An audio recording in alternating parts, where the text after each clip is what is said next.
Paul Durand-Ruel naît à Paris le 31 octobre 1831. Ses parents dirigent alors un magasin qui est à la fois une papeterie et un commerce de fournitures pour artistes. Progressivement, ils se consacrent à une autre activité, le commerce de tableaux. Ils exposent alors les œuvres d'artistes comme par exemple Eugène Delacroix. Leur boutique devient rapidement un point de rencontre pour les artistes et les collectionneurs.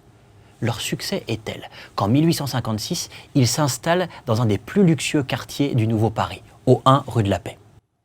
Bourgeois typiques du Second Empire, les Durand-Ruel offrent à leur fils de solides études. Paul souhaite s'orienter vers une carrière militaire.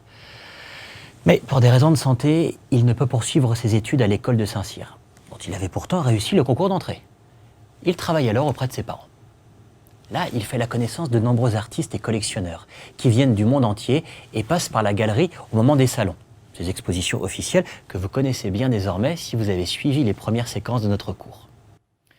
Paul Durand-Ruel voit alors défiler dans l'établissement paternel les peintres consacrés par les instances officielles, William Adolphe Bouguereau ou Alexandre Cabanel, mais aussi d'autres personnalités, comme Eugène Delacroix.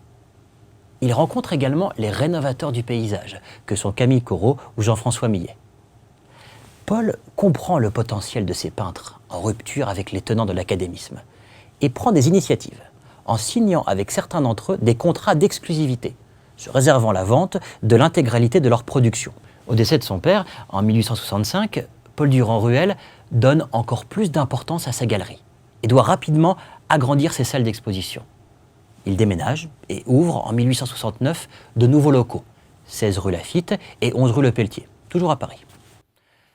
Pour soutenir les artistes dont il vend les œuvres, il crée la Revue internationale de l'art et de la curiosité. Les affaires marchent bien. À 38 ans, Paul commence à acquérir une certaine renommée dans le milieu de l'art. Mais le 19 juillet 1870, la France déclare la guerre à la Prusse. Et très tôt, Durand-Ruel redoute les effets du conflit sur ses affaires. Il décide alors de mettre son stock de tableaux à l'abri à Bruxelles et à Londres. Dans les deux villes, il poursuit son commerce en louant des locaux, pendant 5 ans à Bruxelles et pour beaucoup plus longtemps à Londres. Une fois encore, Durand-Ruel a vu juste. Les collectionneurs anglais trouvent rapidement le chemin de sa galerie. Là, le marchand organise des expositions dédiées à l'art français, dans lesquelles il mélange habilement tradition et nouveauté. Et le succès est au rendez-vous. La période de guerre tant redoutée aura finalement eu des effets positifs importants sur le développement international des galeries Durand-Ruel et sur les peintres qui y seront exposés. Ce premier séjour à Londres va avoir un impact considérable sur la suite de la carrière de Durand-Ruel, à un autre niveau. Il y rencontre en effet deux figures majeures de la peinture impressionniste, Camille Pissarro et Claude Monet. Grâce à eux, de retour en France, il fera la connaissance de deux autres futurs grands noms du mouvement, Alfred Sisley et Pierre-Auguste Renoir. Ce dernier deviendra d'ailleurs l'un de ses amis les plus proches. Convaincu par le talent de ces artistes, Paul Durand-Ruel achète rapidement une partie de leur ancienne production. C'est un peu plus tard qu'il fera la rencontre de Manet et Degas. Ayant peu de préoccupations financières, ces deux artistes ne se sont jusqu'alors pas souciés de vendre leurs œuvres. Paul Durand-Ruel les y encourage vivement.